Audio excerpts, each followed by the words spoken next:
ताई तुझं daily routine share कर असं मला बऱ्याच दिवसापासून कमेंट होते त्या, म्हणून म्हटलं चला आज जेवढं होते तेवढं तुम्हाला शेअर करते।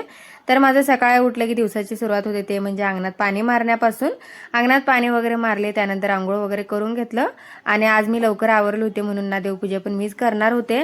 नाहीतर मला जर वेळ झाला असला तर कधी कधी मुली करतात, कधी कधी मी करते, तर आज मीच करायचं म्हटलं आणि पहिल्यांदा झाडाची फुलं घेऊन आले।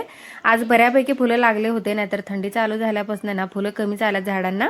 तर इथे देवाबती करून घेतलं आणि काल मी ही पीठ बारीक करून ठेवले होते ना, तर हे पण बऱ्यापैकीच फुगलं होतं, नाहीतर इतर वेळी ना ही कढई भरलेली असायची, पण आता थंडी आहे ना त्यामुळे जास्त पीठ फुगत नाहीये। तर इथं पहिल्यांदा आहे ना चटणी करूयात म्हटलं, त्यासाठीच मी खोबरं, फुटाणं डाळ, आलं, लसूण आणि 2 मिरच्या हे सगळं टाकून ना वाटून घेतलं आणि आपल्याला पाहिजे तेवढंसं पाणी टाकून, इथं मी जास्त पण पातळ करत नाही, मी थोडंसं घटसरच आम्हाला चटणी आवडते, त्यामुळे चवीनुसार मीठ टाकून ना पहिल्यांदा फोडणी देऊयात म्हटलं। तर इथे जिरं, मोहरी आणि कढीपत्ता टाकून ना फोडणी दिलं। तर इथं झाले बघा आपले मस्तपैकी चटणी रेडी आणि आता भाजी पण करायचं होतं तर ते पण करून घेतलं बटाट्याची।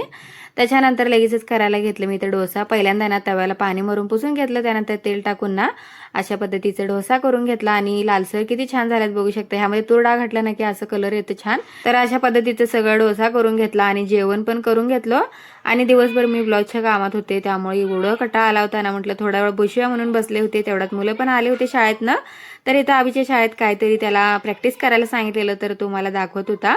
तर इथं ना परत मी ब्लाऊजच्या कामाला लागले संध्याकाळच्या वेळी, तर दिवसभर नाही एवढं ब्लाऊज शिवले होते। तर ह्यातल्या ना 2-3 ब्लाऊज मला रेडी करायचे होते म्हणजे बटणं लावून, तर ते करून ठेवलं आणि मग पटकन दुसरं ब्लाऊज मी कटिंग करायला घेतलं, कारण हे सुद्धा मला उद्याच्या वेळी एवढा हट्टी झाला ना, त्याला एखादी गोष्ट जर पाहिजे असेल ना तर तो घेतल्याशिवाय काय शांत बसत नाही। तर त्याच्याकडे ना रायटिंग पॅड होतं तरी सुद्धा त्याला नवीन पाहिजे होतं म्हणून आणल्यानंतरच तो शांत बसला। त्यानंतर स्वयंपाक पण करायचा होता, रोहिणीला म्हटलं तू चपाती कर बा, बाकीचं सगळं मी करते। तर त्याच्यानंतर जेवण वगैरे केलं आणि हे ब्लाऊज नाही एवढे शिवून रेडी केले, राहिलेले उद्या करणार आहे। तर आजचा व्हिडिओ आवडल्यास लाईक करा, बाय।